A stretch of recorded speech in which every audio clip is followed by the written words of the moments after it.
ฮักและแบบยักเฮ็ดคือทางฝั่งไทยแต่อาจจะมีความแตกต่างในการสอนแตกต่างกันเนาะแม่นระบบการสอนก็จะบ่คือกันเรื่องสองในเรื่องที่ว่ามีคลิปให้อะนะทำเงินเดือนได้แล้วก็คลิปให้นะเขาจะพูดว่าความรู้สึกตอนนั้นมันรู้สึกจังไดคือให้นะไทยให้อ๋อคลิปตัวนั้นที่ให้ฮันที่ตี้คนหลายๆคนเอาไปรีแอคชั่นนะอ๋อที่แบบไหว้ครูฮันตี้นั่นแหละอ๋อเขาที่ทำ3 2 1สบายดีสบายดีครูอ๋อขอฝากเนื้อฝากตัวเป็นลูกศิษย์ในเด้อโดยครูอ๋อสอนภาษาอย่างซุมื้อนี่ภาษาอังกฤษเป็นครูอ๋อเป็นครูสอนภาษาอังกฤษบ่แม่นแล้วว่ามีหับสอนพิเศษบ่ก็มีอยู่อ๋อออนไลน์ได้บ่ได้ แบบสมมุติว่าบ่น้อยอยากไปเรียนได้บ่ได้เท่าไหร่ครูคิดจะได้เรื่องนั้นค่อยลมหลังไมค์บ่อ๋อบ่น้อยก็อยากเรียนได้จริงๆนะอยากเรียนภาษาอังกฤษเป็นคนที่แบบมีความตั้งใจอยากเรียนนะถ้าครูสอนภาษาอังกฤษนะนี่ตอนแรกคิดว่าเพิ่นสอนภาษาทั่วไปอังกฤษโดยเฉพาะเลยบ่แม่นมันจะมีบางโรงเรียนเนาะบางโรงเรียนถ้าว่าวิชามันจะมีวิชาเสริมถ้าว่าโรงเรียนนั้นวิชาเสริมบ่มีคนสอนเฮาก็จะต้องได้สอน2วิชาอ๋อเคยสอนวิชาอื่นนํแต่วิชาหลักแม่นอังกฤษแม่นมันแล้วมื้อนี้คิดจะได้มาอยู่เมืองไทยอีกนี่คิดฮอดเมืองไทยแฮงอ๋ออยากมาสงกรานต์แต่ว่ามาบ่ทันอ๋อเป็นหยังคือมาบ่ทันค่าสอนบ่คุณตาเสียทึกช่วงสงกรานต์อ๋อจริงแล้วแบบมันพักให้1อาทิตย์จ้าคุณตาเสียนั่นแหละแล้วขณะที่ฟังลาวเขาเอิ้นว่าพ่อเฒ่าอ๋อพ่อของแม่เสียใจนำเด้อโดยเข้าใจอันนี้บ่ได้ตั้งใจอยากถามว่าเพิ่นบอกในคลิปเลยนะทุกคนคือบ่น้อยนี่เห็นคลิปเพิ่นนี้หลายคนน่ะเอาไปรีแอคชั่นนะบ่น้อยก็เคยไปรีแอคชั่นสงกรานต์นี่ปิดเทอมหรือยังหรือว่าบ่ทันปิดยังบ่ได้ปิดเทื่อแต่มาปิดตอนไหนมาปิดหลังนี่บ่แม่นประมาณเดือนหน้าเดือนต่อไปนี่ปิดเทอมแม่นเอาซุมื้อนี้ยังสอนอยู่บ่ล่ะแม่นมาจังซี่แล้วผู้ใดสอนตอนนี้คือยังปิดสงกรานต์ที่เฮามาอยู่ลาวเฮายังปิดสงกรานต์อยู่มื้ออื่นแบบยังคือขอมาเนาะมันกายสงกรานต์หน่อยนึงแต่ว่าบ่ทันได้กลับนะจ้าแสดงว่าสงกรานต์บ้านเฮานี่เปิดจักโมงเปิดวันที่เท่าไหร่สงกรานต์บ้านเฮาก็เริ่มตั้งแต่วันที่10 11อ๋อฮอดวันที่เท่าไหร่ฮอดวันที่21ให้กลับไปสอนนักเรียนครูกลับเมื่อใดล่ะรถทัวร์ตอนนี้ครูพักสงกรานต์นะครับทุกคนหวังว่าสิแล่นมาเล่นอยู่เมืองไทยแต่ว่ามาบ่ทันเพิ่นเบิดแล้วจริงๆท่านนะครูอยากไปบ่อยากไปมันมีอีกที่นึงที่เพิ่นเปิดให้เล่นอยู่พระประแดงยังเล่นอยู่นะไกลบ่พระประแดงก็อยู่สมุทรปราการเพิ่นยังเปิดให้เล่นแต่วันที่21 22ที่21 22มันยังเปิดให้เล่นกลับไปสอนแล้วอ๋อครูกลับไปสอนแล้วเนาะบ่ทันอีกเนาะป้าครับพี่น้องบ่น้อยนี่เป็น FC เพิ่นเด้ก็บ่อยากถามเพิ่นหยังหลายดอกอยากถามความรู้สึกเนาะตอนเห็นเพิ่นเฮ็ดคลิปเกี่ยวกับวันเด็กเห็นเพิ่นให้เป็นหยังคือให้ครูบ่แม่นวันเด็กที่ตัวให้วันไหว้ครูนะวันไหว้ครูคือวันครูฝั่งไทยแม่นแล้วทีนี้คือมี FC หรือว่าแม่น FC ทางฝั่งไทยส่งคลิปเป็นคลิปวิดีโอที่ว่าครูอ๋อมักที่สุดคือเป็นคลิปที่ว่าครูสอนนักเรียนเพลงวันไหว้ครูที่บอกแม่นวันครูแล้วถ้าได้เบิ่งคลิปนั่นย่ำใดคือแบบให้ทุกครั้งเลยเป็นอย่างคือมันเข้ากับชีวิตตัวเองแล้วก็เห็นในความแตกต่างน้อยนึงระหว่างครูทั้งบ้านเฮากับทางบ้านเพิ่นแม่นแตกต่างเรื่องใดเรื่องก็น้อยนึงเนาะคือมันจะมีแบบไหว้ครูแล้วเพิ่นก็นบแท้ๆหั่นน่ะ คือทางบ้านเฮายังบ่มีแบบ ยังบ่มีนบเนาะ แม่นยังบ่มีแบบนบกะกาบคือแบบออกมาจากใจ จ้ะ ของ จ้ะ ลูกศิษย์แต่ว่าฝั่งลาวลูกศิษย์ก็ฮักและแบบอยากเฮ็ดคือทางฝั่งไทยแต่อาจจะมีความแตกต่างใน การสอนแตกต่างกันเนาะ แม่นระบบการสอนก็จะบ่คือกันหั้นสิ่งที่ให้ในมื้อนั้นก็คือคลิปนั้นมันขายคือชีวิตของครูอ ขาย เลยแบบขนาดเว้าเดี๋ยวนี้ก็ยังรู้สึกว่าเอ้ย เห็น เห็นภาพเลย เห็นเขาว่าเป็นหยังครูอ๋อเป็นครูเป็นหยังคือบ่สอนให้เด็กน้อยนบเป็นเด็กน้อยวายจังซี่นะ อันนี้เนาะครูอต้องยอมรับเลยเฮาเป็นครูเป็นหยังคือบ่สอนเฮาสอนบ่ต้องไปเว้าบนอื่นว่าครูลาวบ่สอนเด็กน้อยนบเด็กน้อยไว้ครูลาวสอนตลอดสอนทุกมื้อจนแบบรู้สึกว่าท้อจนรู้สึกว่าเมื่อยแต่ก็ยังบ่ท้อบ่ถอยอะนะสอนตลอด แต่อันนี้มันก็ขึ้นกับผู้ปกครองอีกเป็นมีส่วน มันก็ขึ้นกับผู้ปกครองเนาะที่จะสอนลูกสอนหลานเขาเจ้า สอนเติมเนาะ แมนจะมอบให้พระอันใดกับคู่มันน่ะ มันก็เป็นไปบ่ได้เด้ ครูก็เลยแบบซึ่งเนาะ แมนอันใดก็ เป็นหยังวันครูลูกศิษย์เขาคือต้องนบมือไหว้ต้องไหว้ครูต้องนบครูเนาะแต่ว่าลูกศิษย์เฮาบ่ได้ไหว้บ่ได้นบ แมนบ่ได้นบแต่ว่าเฮาก็มีพิธีของเฮาที่แบบแตกต่างจากฝั่งไทย จ้ะ ทางฝั่งลาวเฮาจะมีการมอบดอกไม้ อืม แต่ฝั่งไทยนี่เห็นแบบทุกคนเลยเนาะไปกราบครูแล้วก็ให้ดอกไม้มันบ่ แม่ แต่ฝั่งลาวนี่คือแบบเฮาจัด มอบดอกไม้ซื่อๆเนาะ มอบดอกไม้แต่ว่าน้องๆบางคนที่แบบเขาฮักเขาเห็นคุณค่าในความเป็นครูค่ะนะครูที่ให้ความรู้เขาเจ้าก็จะซื้อของขวัญพิเศษให้ครูจะเป็นประมาณนั้น คือ ทา ฝั่งไทยนี่เพิ่นสอนทุกคนที่เขามาเหยียบแผ่นดินไทยเลยได้บ่น้อยก็โดนสอนนะคือถ้าจะเอาของหรือว่าเงินเดือนหยังต่างๆนี่เพิ่นต้องให้นบก่อนถ้าบ่นบแม่นบ่ได้เลย คนไทยนี่เพิ่นจะให้เฮ็ดแบบนี้ แล้วก็การเว้าให้ลงท้ายว่าครับว่าขา อันนี้คือคำสอนของคนไทยที่สอนบ่น้อยที่บ่น้อยก้าวเข้ามาในประเทศไทยเลยได้นะบ่แม่นว่าแค่ผู้ปกครองนะสอนลูกของเขานะคือแบบแรงงานลูกน้องเนี่ยเพิ่นก็สอนต้องมีคำว่าครับว่าขา แล้ววันนี้หันเนาะ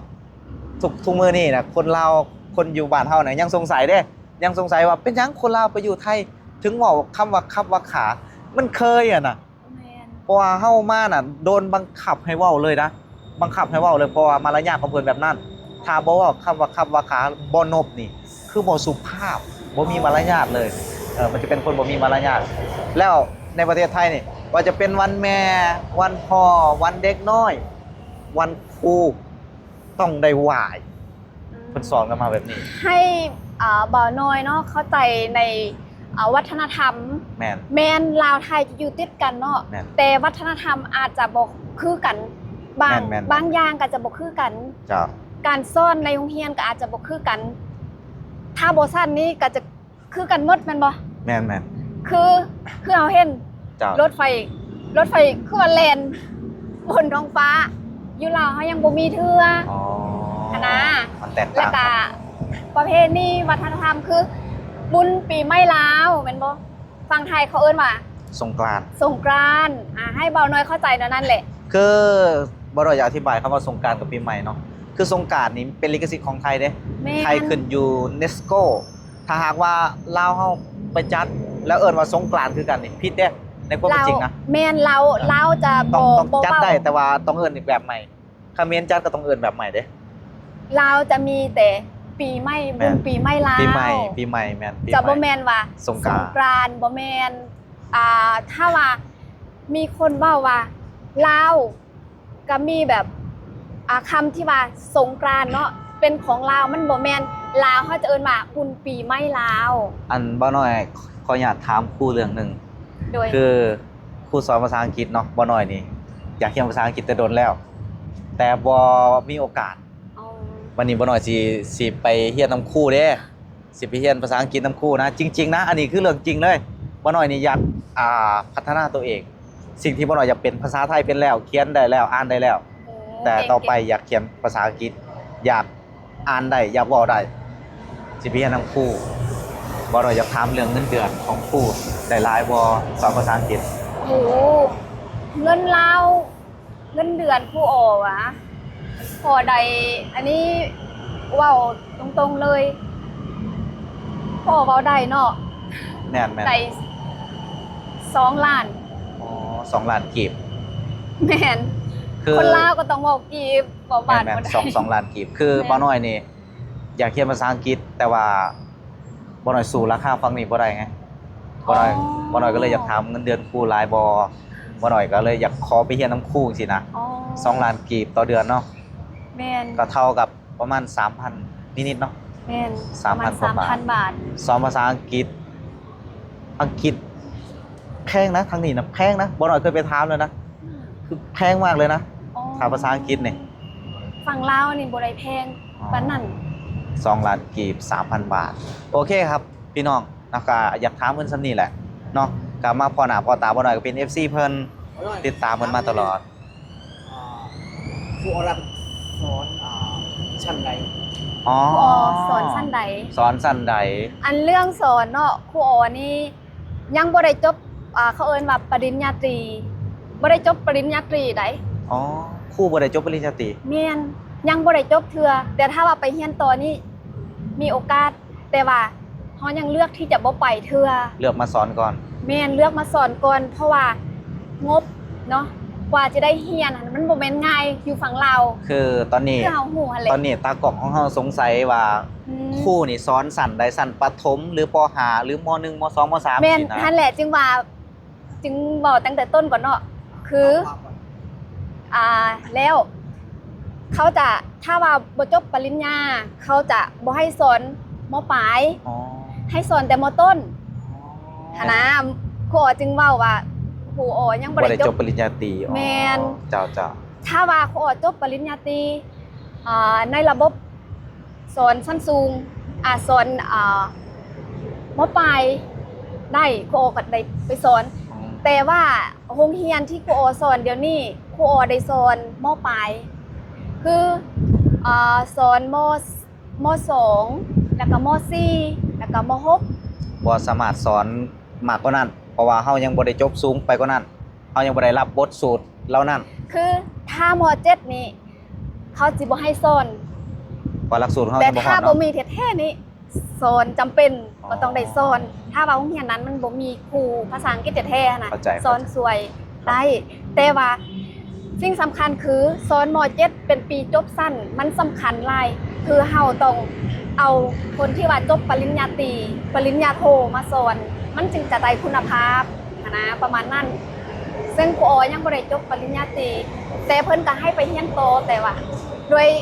งบเนาะเงินเดือนแล้วก็สถานะครอบครัวนะก็เลยบ่ได้ไปอันนี้คือเหตุผล ก็เลยต้องออกมาสอนก่อน แม่น โอเคเนาะตากล้องสงสัยหยังอีกบ่เนาะคือตอนนี้ตากล้องก็สงสัยว่าครูนี่สอนสั้นใดปอใดเด้ แต่นี่ได้คำตอบ เฮาก็บ่เข้าใจได้ตอนครูอธิบายรอบแรกเนาะ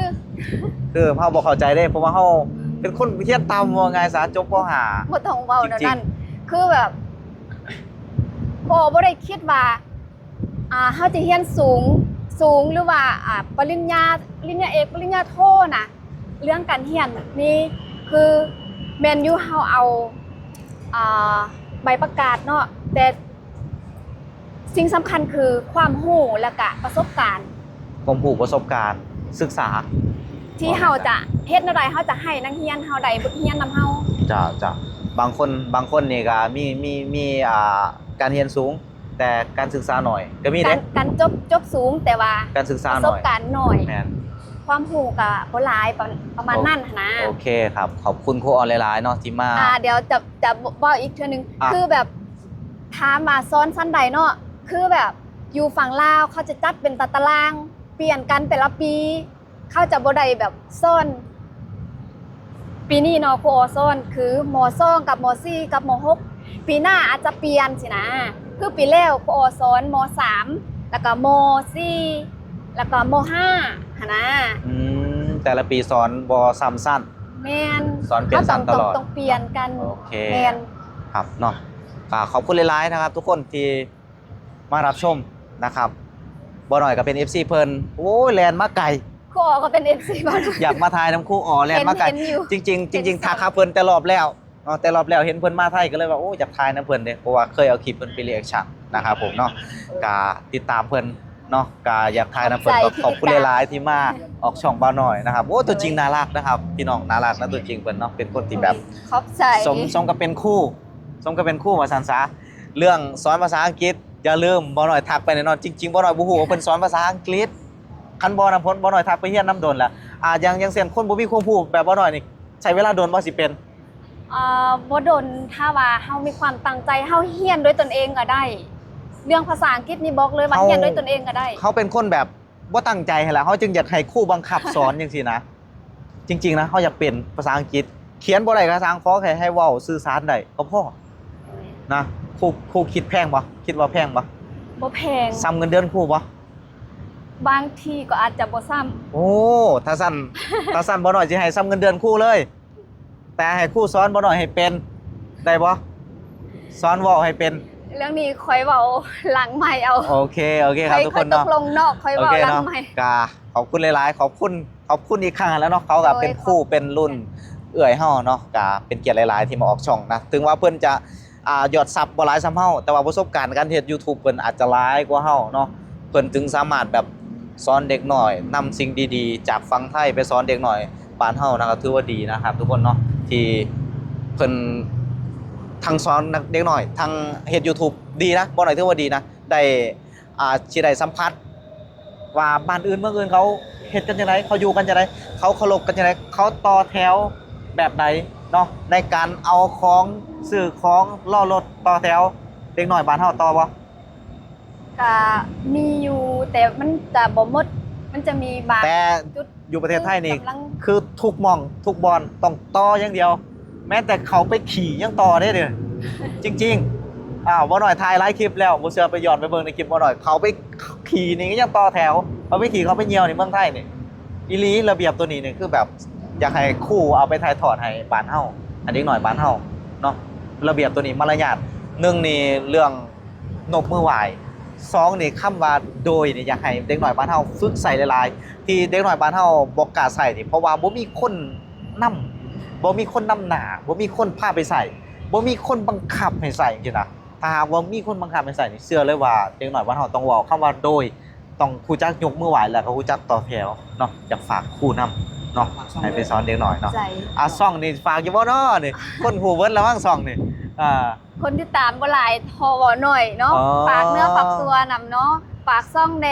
สองครูอรดา ครูอ ฝาก ร ไป ดา ติดตามเนาะ เป็นภาษาอังกฤษเนาะ แม่น โอเค ป็นภาษา ครับทุกคนเนาะถ้าผู้ใดอยาก ครูอรดา ไปติดตามไปให้ความรู้นะครับผมสำหรับเรื่องมารยาทเรื่องหยังก็แล้วแต่นะครับก็ฝากไปติดตามช่อง สามารถตำหนิครูออได้ นะครับ ครูอ เนาะ พร้อมที่จะรับคำตำหนิติชม ครับผมเนาะก็ขอบคุณหลายครับ สวัสดีครับ สวัสดีครับ ส ผม บายดี สวัสดี2บาโบน้ำเด้อ สบายดีซ่องพี่โบ